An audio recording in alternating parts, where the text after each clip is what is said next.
ఓ తండ్రి చేసిన పని యావత్ ప్రపంచాన్ని ఇప్పుడు తీవ్ర దిగ్భ్రాంతికి గురిచేసింది. రండమ్మ ఆధార్ అప్డేట్ చేసుకుందాం అని నాన్న పిలవగానే ఆ చిట్టి హృదయాలు ఉత్సాహంగా బయలుదేరాయి. నాన్న ఎక్కడికో తీసుకువెళ్తున్నాడు బయటికి, సంతోషంగా కాసేపు తిరిగి రావచ్చు అనుకున్నటువంటి ఆ పిల్లలు విగత జీవులుగా మారారు. అమ్మ వెంటనే వచ్చేస్తామమ్మా అంటూ తమ తల్లికి వీడ్కోలు చెప్పారు ఆ పిల్లలు. కానీ ఆ బిడ్డలకు అసలు విషయం తెలియదు. ఆ అల్లరి పిల్లలు ఇక ఎప్పటికీ తమ ఇంటికి తిరిగి రారని ఆ తల్లికి తెలియదు. తీసుకువెళ్లిన తండ్రి ఆ పిల్లలను గోదావరిలోకి తోసి తాను ఆత్మహత్యకు పాల్పడతాడని. ఈ దుర్ఘటన తూర్పుగోదావరి జిల్లా మలికిపురం మండలం లక్కవరం గ్రామంలో జరిగింది. షిరిగినీడి దుర్గాప్రసాద్ అనే వ్యక్తి ఫైనాన్స్ వ్యాపారం చేస్తుంటాడు. అతనికి భార్య నాగవేణి, కుమారుడు 13 ఏళ్ల మోహిత్, 9 ఏళ్ల కుమార్తె జాహ్నవి ఉన్నారు. ఈ కుటుంబం వారం రోజులుగా విశ్వేశ్వరాయపురంలోని నాగవేణి కన్నవారి ఇంటి వద్ద ఉంది. పిల్లలను ఆధార్ అప్డేట్ చేయాలంటూ బైక్పై బయటికి తీసుకెళ్లి బయలుదేరాడు ఆ తండ్రి. ఎంతసేపటికి తిరిగి ఇంటికి రాకపోవడంతో బంధువులు వెతకడం మొదలుపెట్టారు. చివరకు చించినాడ వద్ద ఉన్న వశిష్ఠ వారధిపై దుర్గాప్రసాద్ బైక్ కనిపించింది. బైక్తో పాటు అక్కడ చెప్పులు, ఫోన్ నెంబర్లతో కూడిన ఒక కాగితం కూడా దొరికింది. ఇక అక్కడున్నటువంటి బంధువులకి ఒక్కసారిగా గుండె జారినంత పనైంది. సమాచారం అందుకున్న వెంటనే పోలీసులు గోదావరిలో వెతకడం మొదలుపెట్టారు. నిన్నంతా గాలించగా దుర్గాప్రసాద్, కుమారుడు మోహిత్ మృతదేహాలు లభ్యమయ్యాయి. అయితే చిన్నారి జాహ్నవి ఆచూకీ మాత్రం ఇంకా కనిపించలేదు. ఈ రోజున కూడా మళ్ళీ గాలింపు చర్యలు చేపడతామని పోలీసులు తెలిపారు. పోలీసుల ప్రకారం, వారు చెప్తున్న వివరాల ప్రకారం, వంతెన మీదకు 2 పిల్లలతో వచ్చినటువంటి దుర్గాప్రసాద్ ముందుగా కుమార్తెను నదిలోకి తోసేసినట్టుగా తెలుస్తుంది. ఆ షాకింగ్ ఘటన చూసిన కుమారుడు మోహిత్ భయంతో పరుగులు తీశాడు. అప్పుడు తండ్రి అతన్ని కూడా వెంబడించినట్టుగా తెలుస్తుంది. అటుగా వెళ్తున్న ఒక ఆటో డ్రైవర్ ఈ విషయాన్ని గమనించినట్లుగా కూడా తెలుస్తుంది. అయితే ఆ ఆటో డ్రైవర్ సరదాగా పరిగెడుతున్నారేమో, ఆడుకుంటున్నారేమో తండ్రి కొడుకులు అని చెప్పేసి అనుకున్నాడు. ఇంతటి దారుణానికి ఒడిగడతాడని కూడా మేము ఊహించలేకపోయామంటూ కూడా ఆటో డ్రైవర్ చెప్పినట్టుగా తెలుస్తుంది.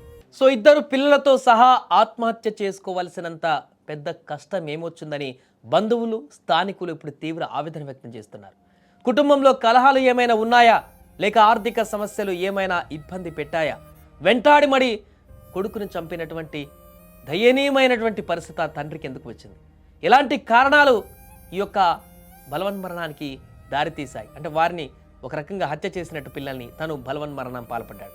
అన్ని యాంగిల్స్లో పోలీసులు దర్యాప్తు చేస్తున్నారు. కాగా దుర్గాప్రసాద్, నాగవేణిలది ప్రేమ వివాహం.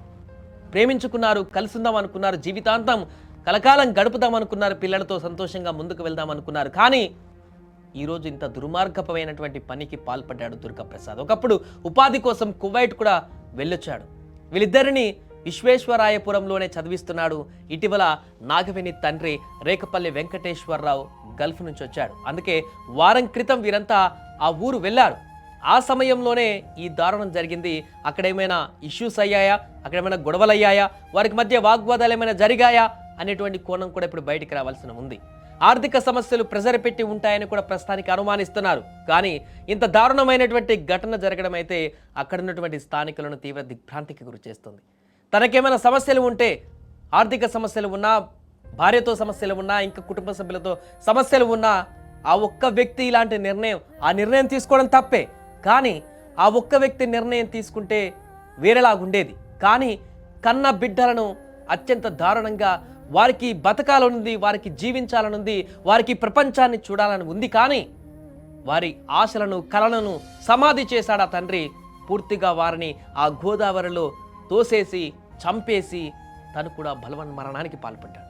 ఆ కుమారుడు, 13 ఏళ్ల కుమారుడు, కొంత అవగాహన ఉన్నటువంటి కుమారుడు, అది చూసి పరిగెత్తుకుంటూ భయపడుతూ పరిగెత్తుకుంటూ ఆ బ్రిడ్జ్ మీద కాపాడండి అంటూ ఆర్తనాదాలు చేస్తున్నట్టుగా కనపడుతుంది. భయంతో పరిగెడుతూ డాడీ ఇలా చేస్తున్నాడేంటి, మా నాన్న ఇలా నదిలోకి నెట్టేస్తున్నాడేంటి, చెల్లిని చంపేశాడేంటి అని భయంతో పరిగెడుతున్నా కూడా ఆ తండ్రిలో ఈసుమెత్తమైన కనికరం కనపడలేదు. కొంత కూడా అక్కడ జాలి కూడా కనిపించలేదు. పరిగెత్తుకుంటూ వెళ్ళి మరి ఆ యొక్క 13 ఏళ్ల కుమారుడిని పట్టుకొని అతన్ని కూడా ఆ నదిలో పడేసి చంపేసి ఆ తర్వాత ఆ వ్యక్తి బలవన్మరణానికి పాల్పడ్డాడు. ఈ ఘటన ఒక్కసారిగా ఆ ప్రాంతంలో సంచలనంగా మారింది. ప్రస్తుతం జరుగుతున్నటువంటి ఇలాంటి ఇన్సిడెంట్లు చాలా జరుగుతున్నాయి. వారానికి ఒకటి చొప్పున ఇలాంటి ఘటనలు జరుగుతున్నాయి. భార్య భర్తల ఇష్యూసా, లేకుండా కుటుంబ పరిస్థితుల, ఆర్థిక సమస్యల, ఏదైనా కానీ భార్య భర్తలు తీసుకున్నటువంటి తప్పుడు నిర్ణయాలతో అటు అభం శుభం తెలియని పిల్లలను కూడా చంపేస్తున్న ఘటనలు విపరీతంగా పెరిగిపోతున్నటువంటి సందర్భం.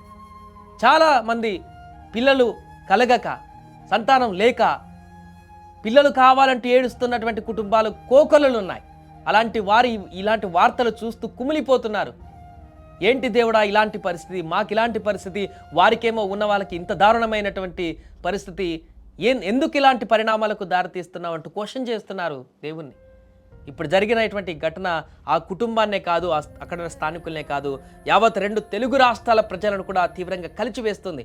ఇంత దారుణంగా బిడ్డలని వెంబడించి మరి చంపేసేటువంటి తండ్రి ఉంటాడా ఈ లోకంలో?